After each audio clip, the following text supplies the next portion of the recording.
이번 차시에는 면접 전형에서 면접관이 보여주어야 할 핵심 역할에 대해 알아보겠습니다.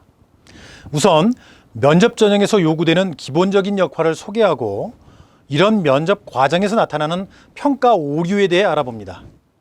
마지막으로 최근 들어 기업의 인재 채용 장면에서 널리 활용되고 있는 능력 중심 공정 채용 방식의 면접 전형에 대해 알아보도록 하겠습니다. 구조화된 면접으로 능력 중심의 공정 채용 효과를 얻기 위해서는 과정을 운영하는 면접관의 역할이 매우 중요합니다. 기본적으로 요구되는 면접관의 활동에는 무엇이 있는지 지금부터 알아보겠습니다. 면접 전형에 참여하는 면접관은 측정 도구이자 평가 도구로 기능해야 한다는 점을 명심해야 합니다. 아울러 채용 기업이나 기관의 대표로서 지원자들에게 해당 기업의 이미지를 심어주는 위치에 있다는 점도 기억해야 합니다. 따라서 면접 전형의 시작부터 종료 시점까지 인상관리를 해주어야 합니다. 이러한 면접관의 기능을 구현하기 위해서는 다음과 같은 노력이 필요합니다. 우선 어떤 방식의 면접에 참여하는지 확인하고 충분히 준비된 상태에서 면접에 임해야 합니다. 면접이 진행되는 동안 지원자를 지나치게 압박하거나 긴장을 유발하지 않는지 주의를 기울여야 합니다. 평가 요소와 관련 없는 질문을 하거나 이해하기 어려운 용어를 사용하지 않습니다. 또한 표면적으로 드러난 단편적인 사실에 묶여 지원자의 구체적 역량을 놓치지 않아야 합니다. 평가의 근거가 되는 정보는 즉시 메모해야 하며 이렇게 관찰하고 기록된 내용에 근거하여 평가를 해야만 합니다.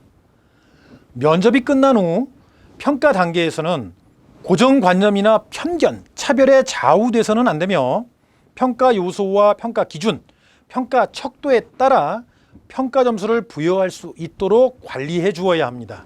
그럼 면접 전형에서 면접관의 평가 활동은 어떻게 진행되어야 할까요? 면접 전형에 참여한 면접관들은 ORCS란 프로세스를 준수해야 합니다. 우선 평가하려는 역량을 판단할 수 있는 근거를 관찰하는 데 집중해야 합니다. 그러려면 평가 요소에 대해 정확하게 이해를 하고 있어야 합니다. 또한 면접이 진행되는 동안 관찰된 내용들을 모두 기록해야 합니다. 시간이 경과함에 따라 기억의 정확도가 낮아지기 때문입니다. 기록하는 내용은 판단이나 추측의 결과물이 아닌 관찰된 행동 사실이어야 합니다. 마지막으로 면접이 종료되면 기록한 내용들을 평가 역량에 따라 분류합니다. 올바른 분류를 위해 역량별로 수행 준거를 분명하게 이해하고 있어야 합니다.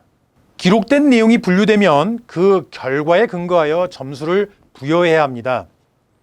평가 척도와 평가 기준에 따라 점수가 도출되어야 하며 다른 면접관의 점수에 영향을 받지 않도록 유의해야 합니다. 그럼 ORCS, 이 중 기록 스킬에 대해 좀 더 알아보겠습니다.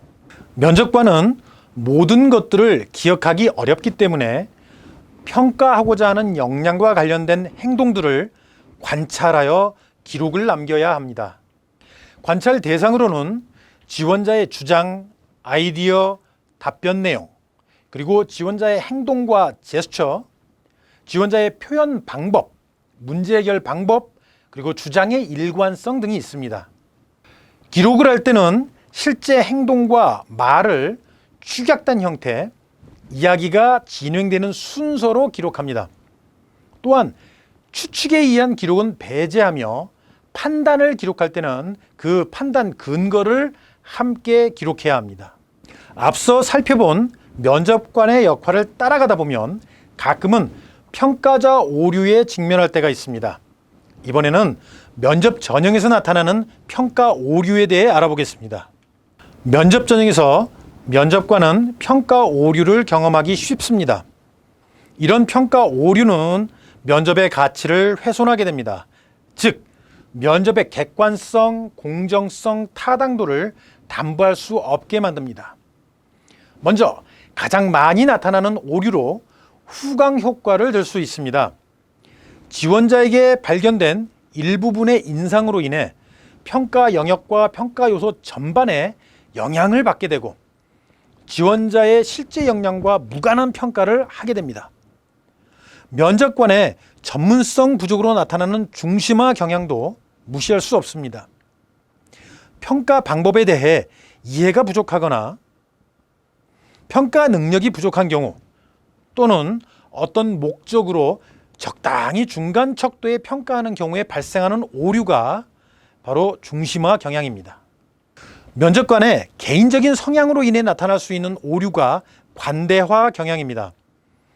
면접 대상자를 실제보다 과대평가하는 오류입니다. 또한 면접 대상자를 평가할 때 자신이나 특정 인물의 특성을 비교하여 평가하게 되는 투사 오류가 나타날 수도 있습니다. 다음은 스테레오타입 오류입니다. 면접 대상자의 개인적 특성에 기준하여 평가하는 경직된 오류입니다. 마지막으로 일상에서 많이 경험하는 초두 효과나 최근 오류도 유의해야 합니다. 일종의 첫인상 효과에 해당하는 초두 효과는 여러 명의 지원자를 평가할 때 첫 번째 지원자에게 긍정적인 평가를 주는 형태로 나타날 수 있으며 최근 오류는 이와 반대되는 현상을 초래할 수 있습니다. 이상의 오류들은 평가 장면에서 빈번하게 발생하는 오류들입니다. 면접관은 이러한 오류에 대해 이해하고 의식적으로 주의를 기울임으로써 면접의 타당도를 높일 수 있어야 합니다. 이번에는 지금까지 학습한 내용에 기초하여 능력 중심 공정 채용 방식을 적용할 때 어떻게 면접을 운영해야 하는지 알아보겠습니다. 능력 중심의 공정 채용 방식으로 운영되는 면접에 대해 알아볼까요?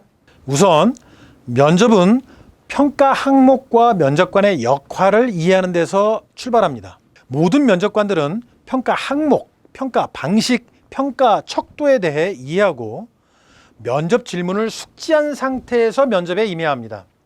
면접이 시작되면 지원자의 응답과 행동에 주목해야 합니다.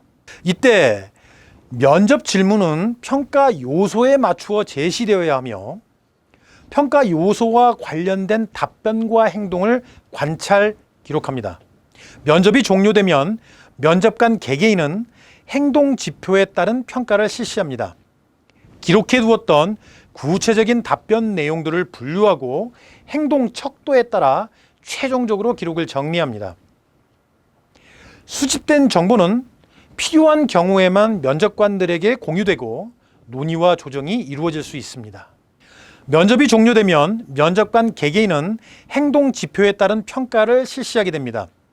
기록해 두었던 구체적인 답변 내용들을 재분류하고 행동 척도에 따라 평가를 실시합니다.